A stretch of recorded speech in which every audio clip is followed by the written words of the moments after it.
When investigators arrived at the Deadwood Line, they found a blood-soaked wedding dress, but no body, no clues, and no answers. Decades later, the bride's ghost still haunts the tracks, her death still unsolved. What really happened on that fateful night? Could the truth ever be uncovered, or has it been buried by time? Do you believe the bride's death was a cruel act of murder or a tragic accident? Let us know in the comments below. And if you're intrigued by the mystery of the Deadwood Line, don't forget to subscribe for more chilling, unsolved cases. Deadwood Line, a once bustling railroad stop in the desolate hills of South Dakota, has become a name whispered in hushed tones among locals, travelers, and paranormal enthusiasts alike. It's not just the remoteness of the place that gives it its eerie reputation. It's the chilling story that still haunts its tracks, a story so entwined with death and darkness that it seems almost unreal. This was not merely a forgotten town. This was the final destination of a love story turned nightmare, a disappearance that would become a local legend, and a mystery that would remain unsolved for decades. The year was 1925. On the eve of her wedding, a young woman dressed in a pristine white gown stood at the edge of the Deadwood Line station, awaiting the arrival of the man who was supposed to be her forever. But she would never walk down the aisle. Before the sun rose the next morning, she was gone, vanished without a trace, leaving only the scent of damp earth and the faint, unsettling echo of something that seemed like a faraway cry carried on the wind. It wasn't long before police were called in, their investigation leading to the discovery of a bloodied wedding dress left abandoned on the train tracks. But despite an exhaustive search, the woman's body was never found. The only thing that seemed certain was the inexplicable sense of dread that hung over the place, as if the land itself was waiting for someone, perhaps the bride herself, to return. Police records from that time are sparse and full of contradictions. Officers at the scene were baffled by what they found. In a small wooded area near the tracks, they discovered her wedding veil tangled in the brush, its delicate lace stained with something they could not immediately identify. Nearby, the ground was disturbed. Muddy footprints led into the forest but stopped abruptly, as if the woman had simply vanished. Investigators questioned locals, but no one could offer a solid lead. The bride's fiancé was the first to come under suspicion. He was questioned several times, his answers evasive, but there was nothing to definitively tie him to the crime. He swore up and down that she must have run off, although the sheriff could see the unease in his eyes, a man clearly hiding something. But what? The groom's story was so inconsistent that it became clear to some in law enforcement that he was either deeply involved or simply too terrified to speak the truth. Some believed the woman had been the victim of a violent crime, an attack that had been carefully orchestrated to look like an accident. There were rumors that the bride had been involved in a secret affair with a wealthy local railroad magnate, a man who wielded considerable influence in Deadwood and beyond. This magnate, some say, had more to lose than just his reputation. He had ties to certain officials in the area, and it was suggested that he may have had a hand in silencing the young woman, possibly in a jealous rage or to protect an illicit relationship. However, the groom steadfastly denied the affair, and no concrete evidence was ever found to support the claim. Yet, the whispers persisted, feeding the growing sense of something deeply sinister lurking beneath the surface of this tragic tale. The weeks turned into months, and then years, but the mystery of the bride's disappearance remained unsolved. The case was quietly closed, and the Deadwood Line, as if holding its breath, moved on. But the story didn't die. The town had a way of keeping secrets, and the spirits of those who had lived and died within its borders seemed to linger, almost as if refusing to let go of their stories. It wasn't long before reports began to surface, strange, unexplainable occurrences that could not be dismissed as mere coincidence. Locals who dared to venture out at night near the train station spoke of hearing the sound of a woman crying softly in the distance, her voice fading in and out like a ghost caught between realms. The noises were always accompanied by the faint sound of what seemed like footsteps, rustling through the fallen leaves, echoing along the tracks, as if someone or something was moving just beyond the reach of their vision. Over the years, several people claimed to have seen a figure dressed in white, standing motionless at the edge of the tracks. At first, it was thought to be an illusion, the mind playing tricks on those lost in the silence of the night. But the sightings became more frequent, and soon more and more people began to report seeing the bride's ghost, pale and forlorn, standing as if waiting for someone, or something, to come for her. Some described her as a shadowy silhouette, barely visible through the mist, while others claimed to have seen her up close, her face twisted with sorrow and fear. Whatever these people had seen, it was enough to solidify the growing belief that the Deadwood Line was haunted by the spirit of the bride. In 1932, a local mechanic known for his rational approach to life made the mistake of laughing off the ghost stories. He didn't believe in such nonsense, and so one evening he took it upon himself to investigate the station after hearing one too many drunken stories from locals. Armed with a flashlight and a healthy dose of skepticism, he ventured out to the tracks, expecting to prove once and for all that the legends were nothing more than folklore. But as he reached the station, something stopped him in his tracks, a distant sound like the softest of sobs drifting on the wind. At first he dismissed it, chalking it up to his overactive imagination. But then the sound grew louder, closer, as though someone was standing right behind him.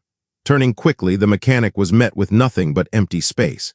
He was about to turn back when something caught his eye, a faint glow by the tracks. It was the figure of a woman in a white dress, standing at the far end of the platform, staring directly at him. Her face was emotionless, her posture stiff, as if she were trapped in time.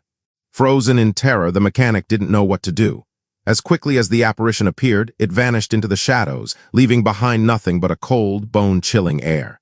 He rushed home, shaking, and never spoke of the incident again. But his experience wasn't the only one. Over the years, other sightings of the bride continued to surface.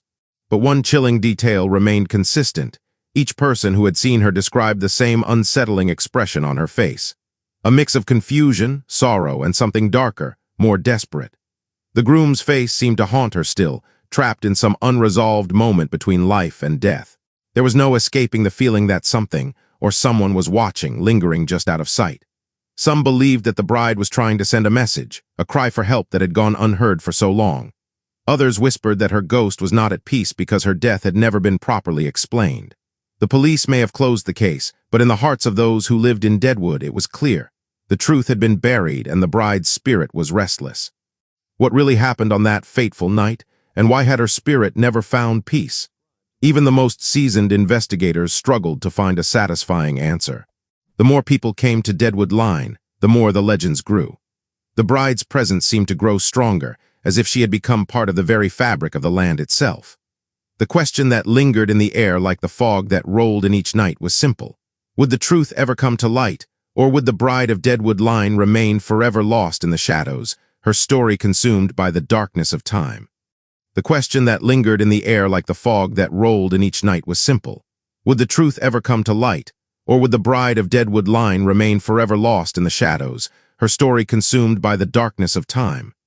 As the years passed, the mystery of her disappearance grew even more complicated, as did the rumors surrounding her death. It wasn't just the spectral sightings that kept people coming back to Deadwood Line. It was the persistent whispers, the stories shared over campfires, and the few pieces of evidence that had been uncovered, some of which were far too unsettling to ignore. More and more, it seemed as if the truth was buried deeper than anyone had suspected. In 1932, an elderly woman named Eleanor Wilson came forward, claiming to have seen something that night that no one had dared to speak about before. Eleanor, who had lived in Deadwood her entire life, had been a young girl when the bride disappeared. She had been walking home from a friend's house the night before the wedding, cutting through the woods that bordered the tracks. As she passed a small clearing near the station, Eleanor noticed something unusual, a figure dressed in white standing motionless in the trees. She assumed it was just the bride, but when she looked closer, her stomach sank. The woman wasn't alone. A man stood beside her, his face obscured by shadows. They seemed to be arguing in whispers too faint to hear clearly, but Eleanor could see the woman's distress, her posture rigid, almost as if she were being forced to stand there. Eleanor quickly turned away, but the image stayed with her. The next day, when the bride disappeared, she didn't tell anyone what she had seen. She didn't want to cause trouble. She didn't want to be part of the gossip that had already begun to swirl around the town. But in the years that followed, Eleanor began to suspect that the man she had seen wasn't just a passerby. He looked too familiar, and he carried himself with a certain air of authority that she now recognized. He resembled none other than the wealthy railroad magnate that many had whispered about in connection to the bride's disappearance. Eleanor kept silent for decades, too afraid to speak up, until that fateful night in 1932, when her conscience finally drove her to share what she had witnessed. Her testimony sent shockwaves through Deadwood. If she was right, if the man she had seen was indeed the railroad magnate, it raised even more unsettling questions. Why would the bride be meeting with him in secret, and what had been discussed during their encounter in the woods? Was it possible that the magnate had played a role in her disappearance, or had he simply been a bystander to a greater tragedy? Regardless of the answer, it seemed clear that the groom had known more than he had ever let on. The pieces of the puzzle were slowly coming together, and the closer people got to the truth, the more dangerous it seemed. Those who had dared to speak too openly about the case had begun to experience their own share of unsettling encounters. Locals started talking about the strange occurrences that had plagued them, not just in the woods but even in their homes. Some spoke of hearing unexplained footsteps, the creaking of floorboards, or the unmistakable sound of someone crying in the distance, just like the bride. But it wasn't just the rumors and the strange happenings that weighed on the minds of the townsfolk. The police, too, had begun to take a closer look at the case once more. It wasn't until 1951 that the investigation into the bride's disappearance was officially reopened, prompted by the discovery of new evidence. The former sheriff of Deadwood, now retired and struggling with his conscience, had kept a small, dusty box of old police files hidden in his attic. Among them, he found a set of handwritten notes that detailed the investigation into the bride's disappearance from 1925. The notes were fragmented, incomplete, but they provided a chilling glimpse into what had happened that night.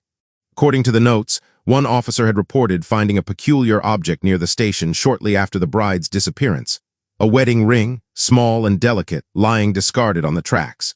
The officer had written that the ring appeared to have been placed there deliberately, as if someone had wanted it to be found.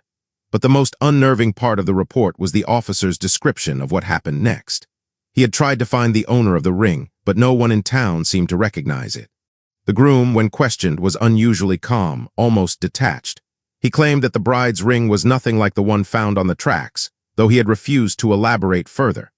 The officer's notes suggested that the groom had been hiding something, a deep sense of unease that seemed to indicate he knew more than he was letting on.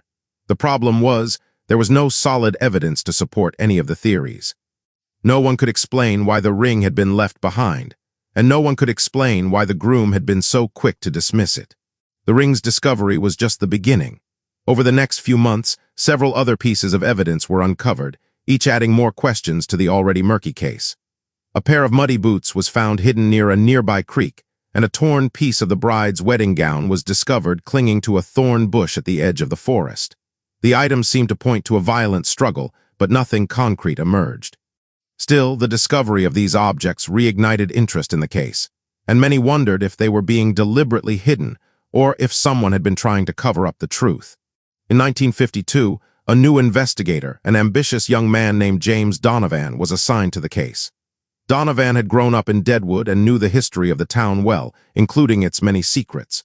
His fascination with the case came from a sense of guilt that had lingered over the years. He had been a child when the bride disappeared, and though he had heard all the rumors, he had never taken them seriously, until now. Donovan pored over the files, interviewed anyone who might have had knowledge of the incident, and conducted several search operations near the Deadwood Line. It wasn't long before Donovan uncovered something that would change everything. One of the witnesses he spoke to, a former railroad worker, recalled an unusual encounter with the groom just days before the wedding. According to the worker, the groom had been acting strangely, almost as if he were trying to avoid people. The worker had offered to help the groom with some last-minute preparations, but the groom had declined, insisting that everything was under control. The worker, however, had noticed something peculiar. The groom had been carrying a small package wrapped in brown paper, something that seemed out of place. When the worker asked about it, the groom had become agitated, changing the subject quickly and leaving the area in a hurry. Was the package a clue?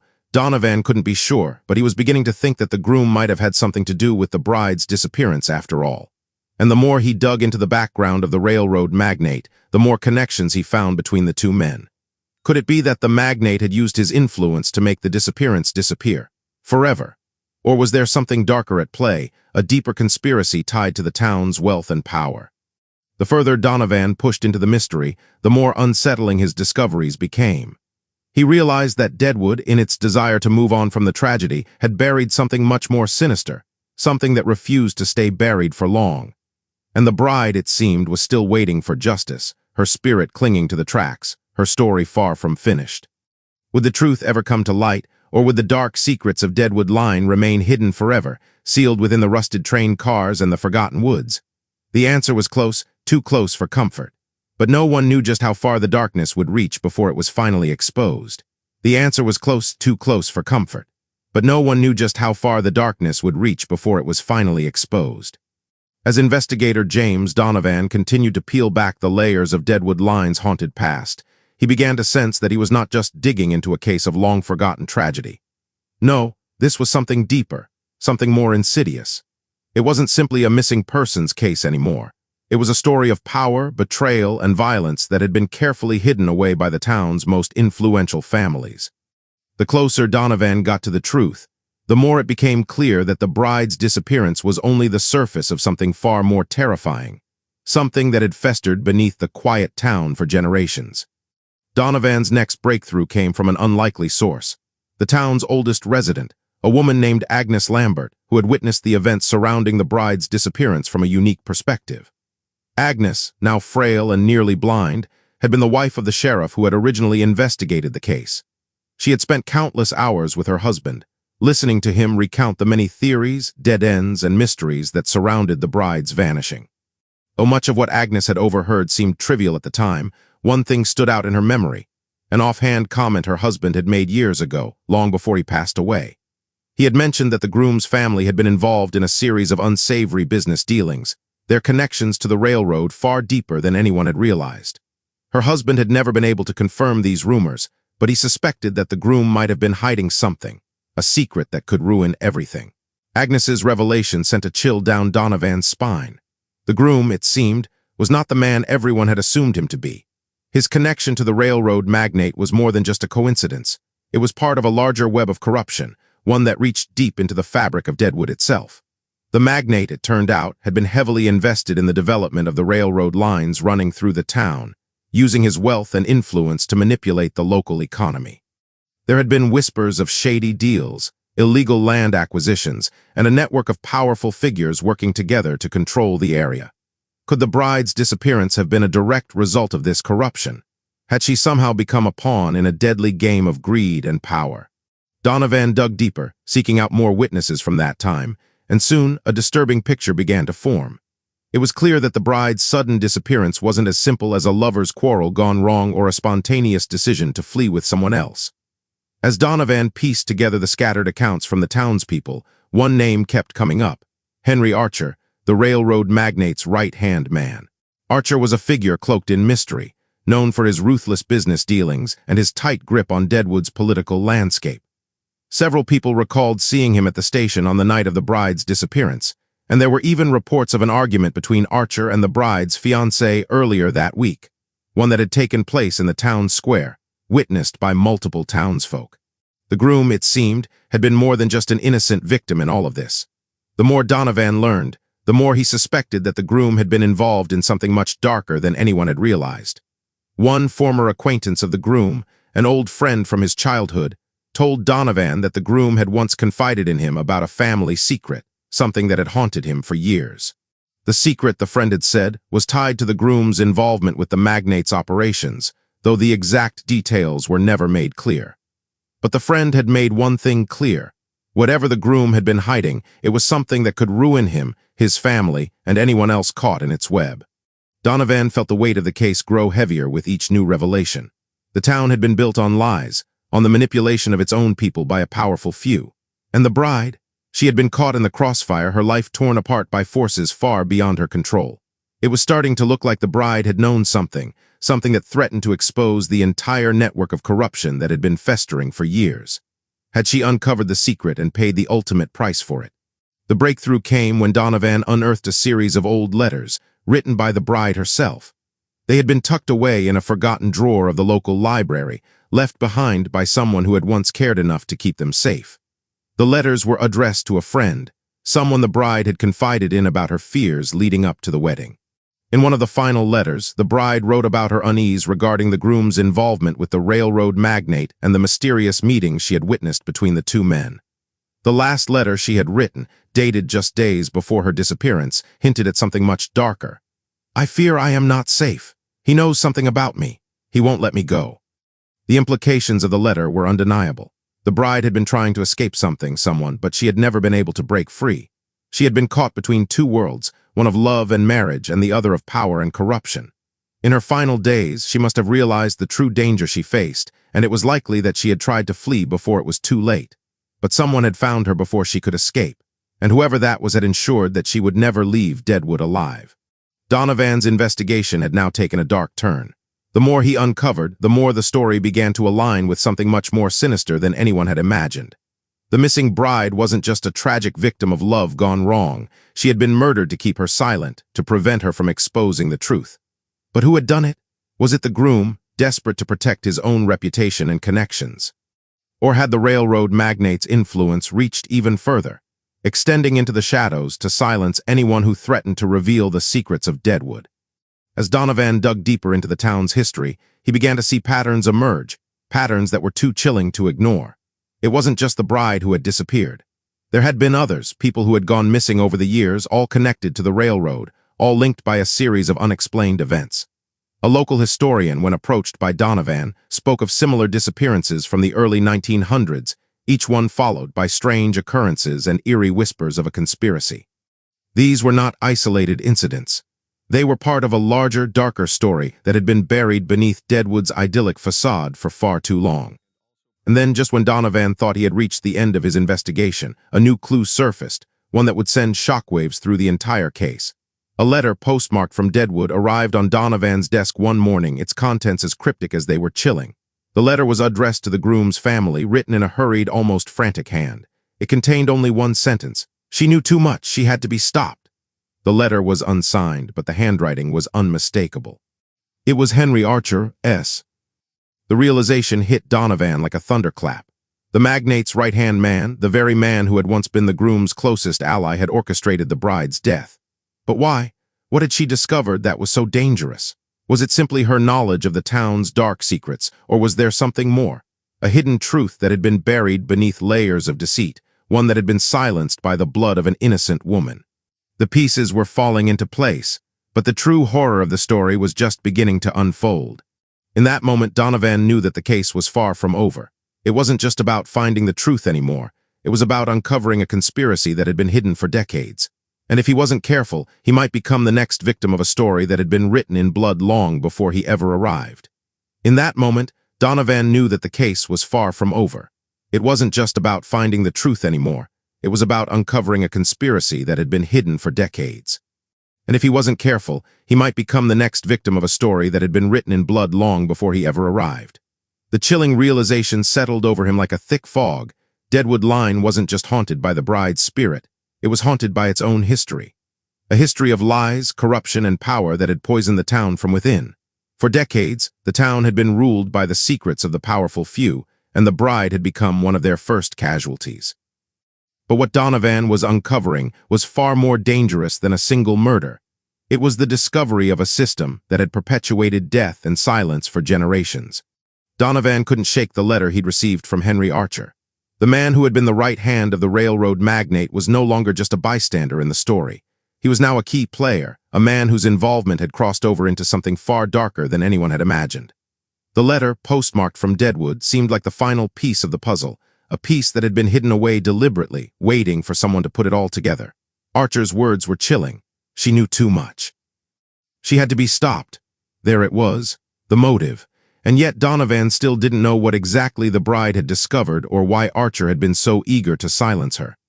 But there were still questions left unanswered. Why had the bride's fiancé, the groom, never spoken up about what had really happened? Why had he remained so silent over the years, even when the town began to piece together the truth about his connections to the railroad magnate and Archer? The more Donovan learned, the more the groom's behavior began to stand out. If he had truly loved the bride, why hadn't he fought to uncover the truth, to bring justice to her death? The answer, Donovan realized, lay in the way the groom had been manipulated. The groom had never been free in the first place. From the very beginning, he had been under the thumb of the railroad magnate, a man who had used his wealth and influence to control everything, including the groom's marriage. What was intended to be a union of love had been reduced to a simple transaction, a way to cement the magnate's control over the land and the railroad. The bride had been a pawn in that game, a symbol of power and wealth to be controlled, to be used. And when she had threatened to expose the truth, when she had begun to see through the carefully constructed lies, she had become expendable. The more Donovan uncovered, the more it became clear that the groom had never been the helpless lover he appeared to be. He had been an unwilling participant in a larger scheme, a scheme that had been set into motion long before he even met the bride. The groom had known of the dark dealings, of the threats that hung over his fiancée's head, and yet he had chosen to ignore them. Fear had gripped him, fear of losing everything, his wealth, his status, his place in the world that had been carefully built by the railroad magnate. Fear of losing his grip on the power that had come so easily to him, all because of a woman who was willing to risk everything to expose the truth. Donovan knew that the groom had been manipulated, yes, but he was also complicit. He had allowed the bride to be silenced, not because he had been threatened directly, but because he had been too scared to do the right thing. And in doing so, he had sealed her fate. As Donovan continued his investigation, he began to uncover a pattern of corruption that stretched far beyond Deadwood itself. The railroad magnate's influence had reached into every aspect of the town's life, from local businesses to the sheriff's office. It was no longer just a matter of uncovering a single murder. It was about exposing a system of power that had been in place for decades, a system built on fear, manipulation, and silence. The bride had been the first victim, but she was far from the only one. Donovan began to piece together reports of other disappearances that had occurred over the years, each one tied to the railroad or its interests. There had been other women, other workers, and even children who had simply vanished without a trace. The town had buried their stories, too, but the darkness that had claimed the bride's life seemed to have cast its shadow over everyone who had dared to cross the railroad's path. Donovan's investigation took him back to the station where it all had begun. The weathered platform stood in silence, its rusted tracks stretching into the distance like forgotten memories. The town had long since moved on, leaving the dead to rest, or so it seemed. The air was thick with the weight of history, as if the very ground beneath Donovan's feet was waiting for him to uncover the truth. But the deeper he dug, the more dangerous the truth became. The railroad's influence wasn't just about power. It was about control, about making sure that the town stayed quiet, that no one dared to disrupt the status quo. The groom, the magnate, and Archer had all been part of this system, a system that had used the lives of the town's people to further their own interests. As Donovan stood at the station, he felt a strange presence in the air, an oppressive force that seemed to hang over the tracks, a reminder of the lives that had been lost in the name of power. It was then that he saw her, the bride. Not in the flesh, but in the fading light of the evening, a shadowy figure appeared at the end of the platform, her white dress fluttering in the wind. For a moment, Donovan froze. The figure stood still, just beyond the edge of the station, her face obscured by the mist. It was as if she were waiting for him to find the truth, to finally uncover the dark secrets that had kept her trapped in the land of the living for so long. The apparition didn't speak, but Donovan understood. The bride wasn't just seeking justice for her death. She was seeking the truth for everyone who had suffered in silence. And as Donovan looked at her, the realization hit him with the force of a freight train. This wasn't just about solving a single murder. This was about unraveling the entire web of corruption that had ensnared the town for generations. The bride had been the spark, the one who had threatened to expose it all, but she was only the beginning. The darkness that had taken hold of Deadwood Line could no longer be ignored. Donovan knew that to uncover the full extent of the conspiracy, to bring justice to the bride and the countless others who had been silenced, he would have to go up against the very people who had controlled the town for so long. It wasn't just a fight for the truth, it was a fight for survival. But Donovan was no longer afraid. He had seen too much, uncovered too many secrets to turn back now. He would not rest until the truth was revealed, no matter the cost. But as he turned to leave the platform, a soft whisper carried on the wind. It was a voice, a faint, sorrowful voice that seemed to come from everywhere and nowhere at once. "Don't stop now," it whispered. "You're close, finish what you started," the voice of the bride. And with that, Donovan knew there was no turning back. The whisper of the bride, so faint yet so clear, echoed in his mind as he made his way from the Deadwood Line station. He had long suspected that the truth was deeper than anyone could have imagined. But now, as the weight of the investigation settled on his shoulders, it was clear. He was in too deep to walk away.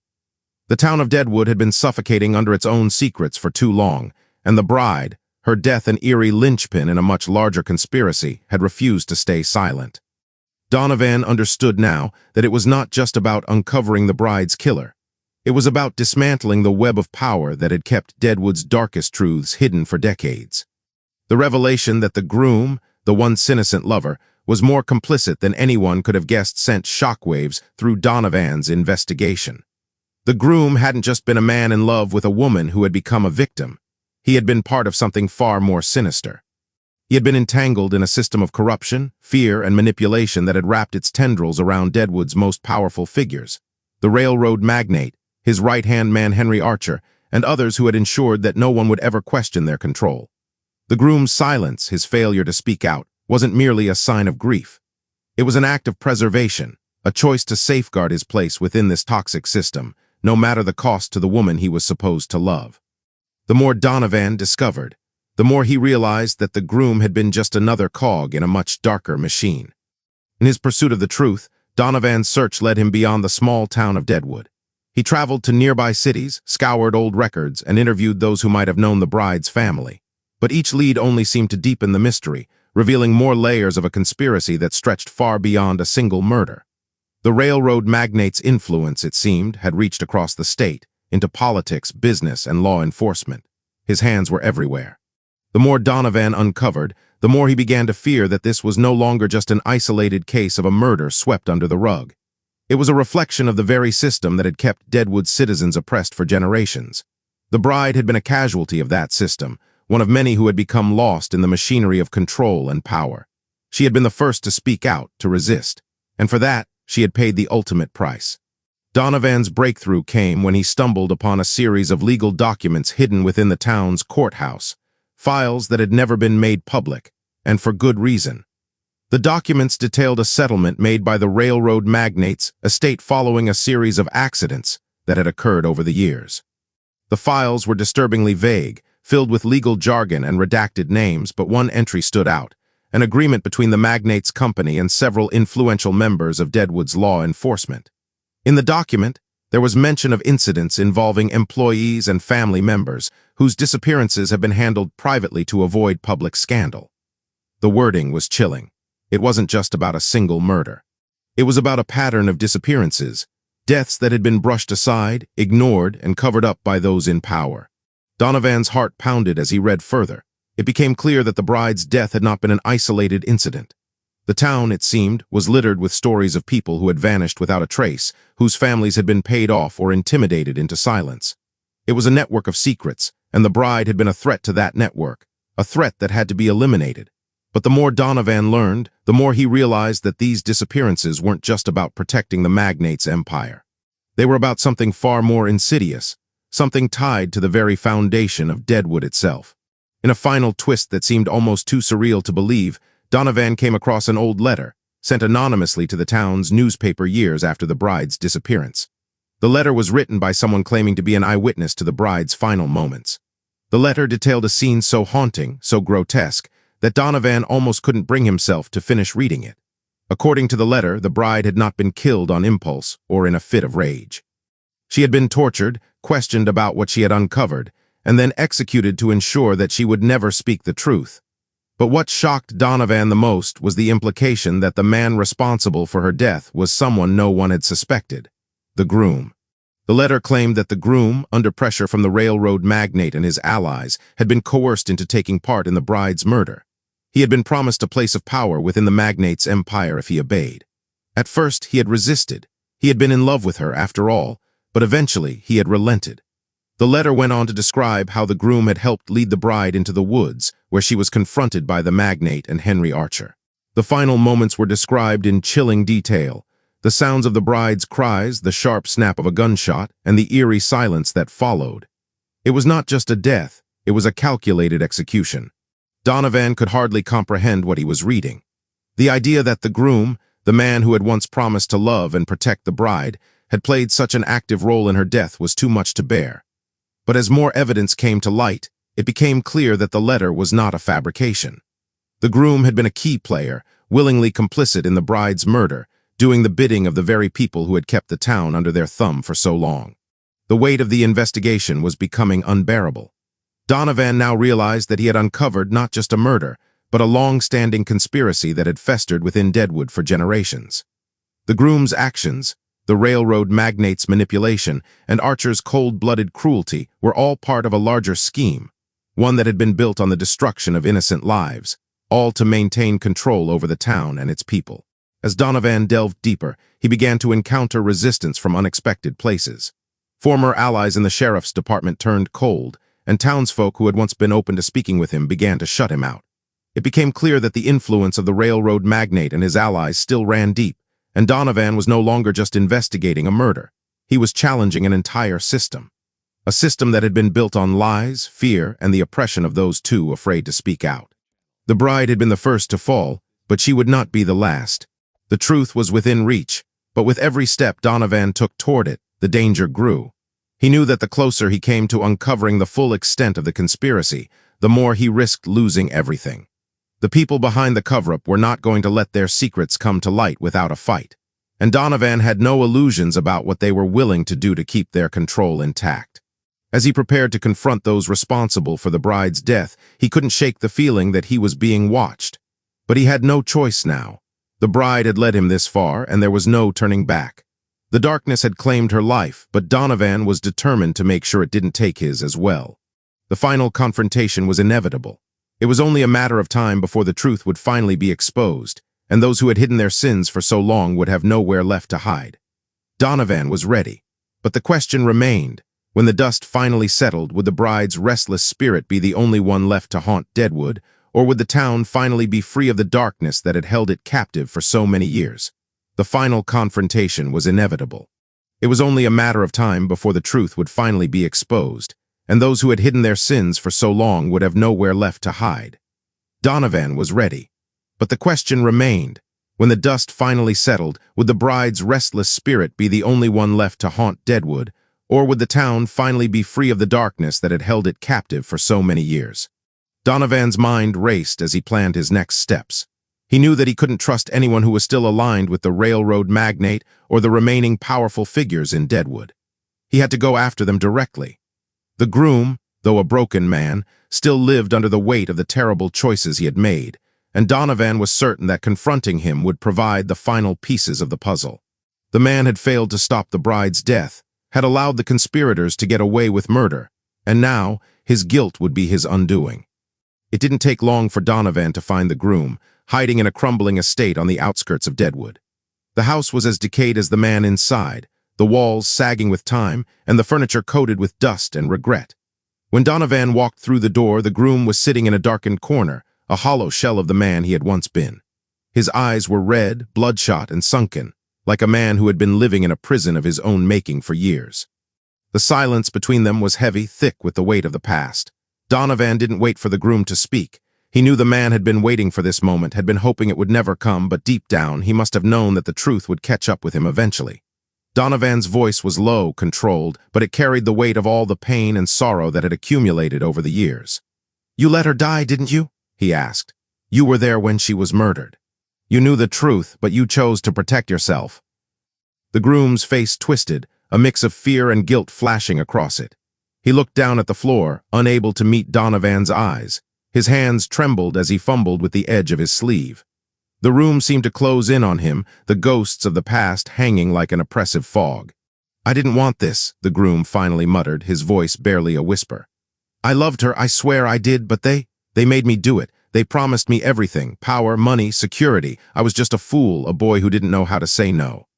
"You chose to say nothing," Donovan countered, stepping closer, his voice gaining strength. "You chose to let her die because it was easier to live with the lies. You were complicit in her murder. You were part of the system that kept Deadwood's secrets buried. You let them control you." The groom's eyes were filled with tears now, but they didn't seem to be for the bride.